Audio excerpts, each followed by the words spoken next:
এমন এক লোক আসবেন যিনি ইরান সহ বিভিন্ন দেশে ব্যাপক ধ্বংসযজ্ঞ চালাবে। তারপর ইমাম মাহদির আগমন হবে। আসসালামু আলাইকুম ওয়া রাহমাতুল্লাহি ওয়া বারাকাতুহু। ইরান সম্পর্কে 1400 বছর আগে মহানবী সাল্লাল্লাহু আলাইহি ওয়াসাল্লাম কি বলেছিলেন, এমন কিছু কি তিনি বলে গেছেন যা আজ আমরা বাস্তবে দেখতে পাচ্ছি। ইরানের সর্বোচ্চ নেতা আয়াতুল্লাহ খামেনি বলেছেন, মুসলিম উম্মার ঐক্যই আমাদের সবচেয়ে বড় শক্তি। আমরা বিভক্ত হয়ে গেলে শত্রুরা আমাদের দুর্বল করে ফেলবে। শহীদ মোতাহারি রহমতুল্লাহি আলাই বলেছেন, ইরানের ইতিহাস ইসলামের ইতিহাস থেকে আলাদা নয়।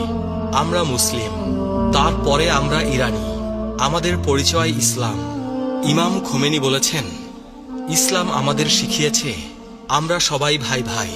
আরব অনারবদের ভেদাভেদ ইসলামে নেই, তাকওয়াই একমাত্র চাবিকাঠি। ইরানের তেল ও গ্যাস সম্পদ বিশ্বের অন্যতম বৃহৎ। এই সম্পদ কি শেষ জামানার সাথে সম্পর্কিত? হাদিসে ইমাম মাহদির শাসনামলের বৈশিষ্ট্য বর্ণিত হয়েছে।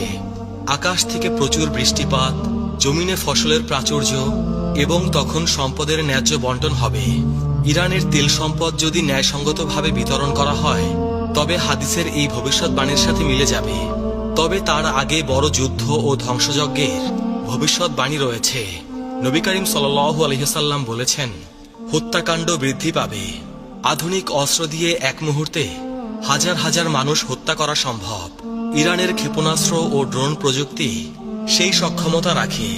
ইরানের সর্বোচ্চ নেতা আয়াতুল্লাহ খোমেনি ইমাম মাহদির আগমনে বিশ্বাস করেন এবং বলেন, আমরা ইমাম মাহদির আগমনের জন্য অপেক্ষা করছি।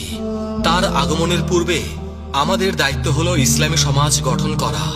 ইরান আজ বিশ্বের অন্যতম প্রধান ইসলামী দেশ। 85 মিলিয়ন মানুষের এই দেশের 99 ভাগেরও বেশি মুসলিম। এই দেশ নিজেকে ইসলামী প্রজাতন্ত্র হিসেবে পরিচয় দেয়। কিন্তু জানেন কি, এই দেশের ভাগ্য নিয়ে নবী করিম সাল্লাল্লাহু আলাইহি সাল্লাম কত কথা বলে গেছেন।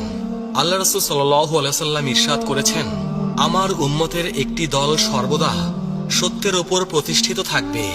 প্রশ্ন হলো, সেই দলে কি ইরানের লোকেরাও আছে? আজ আমরা 20টি ভবিষ্যৎবাণী নিয়ে আলোচনা করব। কিছু হাদিস আপনাকে শিহরিত করবে, কিছু আপনাকে ভাবিয়ে তুলবে, আর কিছু আপনার ঈমানকে শক্তিশালী করবে।